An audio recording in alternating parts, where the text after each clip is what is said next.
आज की हमारी कहानी है रामपुर गांव में रहने वाली राधा की। वो एक कम पढ़ी लिखी और गरीब परिवार से थी। वो अपनी सास और अपने पति के साथ रहा करती थी। यहाँ पे राधा का पति उससे बिल्कुल पसंद नहीं करता था क्योंकि वो कम पढ़ी लिखी और गरीब परिवार से थी। एक शर्ट दिया था तुमको प्रेस करने के लिए, वो भी चला के रख दिए। अब क्या ऑफिस में बनियान में जाऊं? गवार औरत। उसके जीने का एक ही सहारा था, उसकी मासूम छोटी बच्ची जो कि अभी 6 महीने की थी। राधा सिर्फ उसी के लिए जी रही थी। समय के साथ साथ उसकी कंडीशन और भी ज्यादा खराब हो चुकी थी। माँ, मेरी नई नौकरी लगी है शहर में, तुम चिंता मत करना, मैं वहाँ से हर महीने तुम्हारे लिए पैसे भेजता रहूंगा। अरे बेटा, तू जा रहा है तो इस मुसीबत को भी लेके जा अपने साथ में। राधा ये सुन के एकदम शॉक हो जाती है। सुनिए, आप मुझे और गुड़िया को भी साथ ले चलिए ना, हम दोनों आप पे बिल्कुल बोझ नहीं बनेंगे। आपके बिना हम कैसे रह सकते हैं यहाँ पे, हमें छोड़ के मत जाइए आप। अरे मेरा दिमाग मत पकाओ, तुम्हारे इस गवार से पीछे छुड़ाने के लिए ही शहर में जॉब लिया हूँ। माँ, मैं रेगुलरली पैसे भेजता रहूंगा, आप चिंता मत करना। पैसों की लालची राधा की सास कहती है, बेटा टाइम से पैसे भिजवाते रहना यहाँ पे। राधा बेचारी सिवाय आंसू बहाने के और कुछ कर नहीं पाती है और उसका पति उसे और उसकी गुड़िया को छोड़कर शहर चला जाता है। सुंदरी राधा, आज से तू इस पीछे वाले कमरे में ही रहेगी, यही खाना बनाना और अपनी बेटी के साथ रहना, अंदर आने की कोशिश मत करना।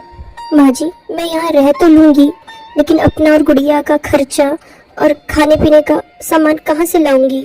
ये राधा, तू और तेरी इस मनहूस बेटी के लिए हर हफ्ते मैं कुछ पैसे और सब्जियां दे दिया करूंगी, अपना खर्चा देख लेना और रह लेना इधर, मेरा सर दर्द मत करना। ऐसा कहकर उसकी सास वहाँ से चली जाती है।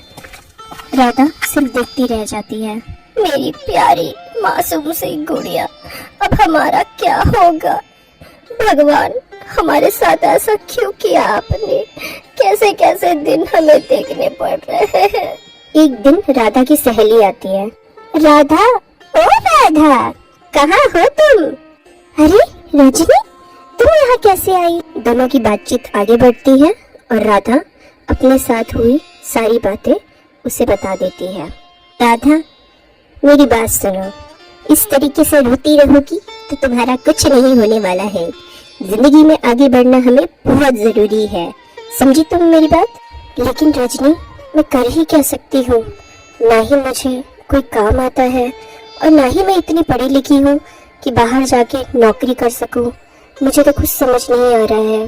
राधा, बचपन में हम जब पिज्जा खाने की जिद करते थे और पैसे नहीं रहते थे, तुम रोटियों में सब्जियां वगैरह डाल के इतना स्वादिष्ट पिज्जा बनाया करती थी। इसी रोटी पिज्जा की तुम स्टॉल खोल लो।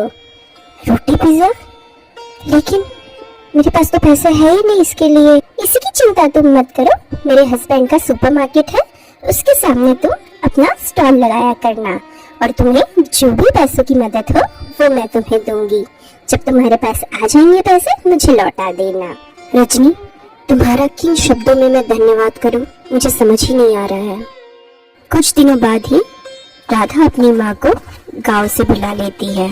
माँ, अब आप आ गई हो, तुम्हें बेफिक्र होकर अपना काम कर सकती हूँ।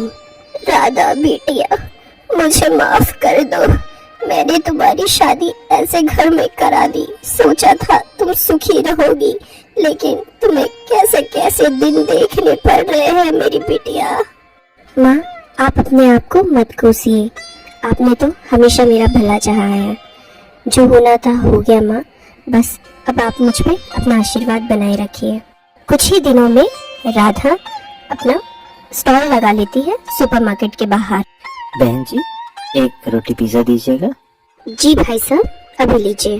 बहन, जरा 2 रोटी पिज्जा दे दीजिए हमें भी। राधा के हाथों का बना हुआ रोटी पिज्जा बहुत ही ज्यादा फेमस होने लगा। सुबह से शाम तक भीड़ लगी होती थी उसकी दुकान में लोगों की। माँ, भगवान की कृपा है हम पे, बहुत अच्छे पैसे जमा हो गए हैं कुछ ही महीनों में।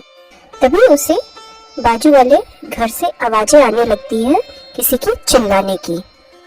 बुढ़िया, मेरे पैसे मुझे वापस चाहिए, समझे?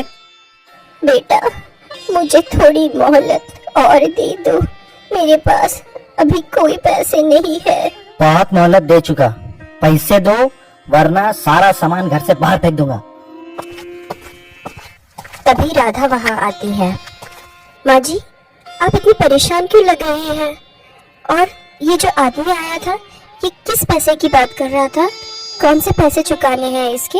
राधा बहू, पिछले कई महीनों से मैंने घर का किराया नहीं भरा है। राजेंद्र ने पैसे भिजवाना कई महीनों से बंद कर दिया है। माँ जी, आप बिल्कुल चिंता मत करिए, मैं उस आदमी का सारा उधार चुका दूंगी। राधा बहू, तुमसे किन शब्दों में माफी मांगू, मुझे कुछ समझ नहीं आ रहा है। राधा उस आदमी के सारे पैसे चुका देती है। भाई, आपके सारे पैसे मैंने चुका दिए हैं, अब दोबारा हमें परेशान मत करिएगा। वो आदमी चला जाता है। माँ जी, मैंने उस आदमी के सारे पैसे चुका दिए हैं और आज से आपका ध्यान भी मैं ही रखूंगी। राधा बहू, मैंने तुमसे एक बात छुपाई है। राजेंद्र ने शहर में दूसरी शादी कर ली है। माँ जी, मैं ये बात जानती हूँ। एक दिन जब आप इनसे फोन पे बात कर रही थी, उसी वक्त मैंने सब कुछ सुन लिया था। ये सब जानकर भी तुम चुप रही। बहू, मुझे माफ कर दो। राधा के स्टॉल पे दूर दूर से लोग आने लगे थे। उसके हाथों से बने हुए रोटी पिज्जा की तारीफ फैल चुकी थी। उसने कुछ ही सालों में रोटी पिज्जा रेस्टोरेंट खोल लिया था और अब अपना खुद का एक बड़ा घर खरीदकर अपनी माँ और सास के साथ वहां पे खुशी खुशी रहने लगी थी।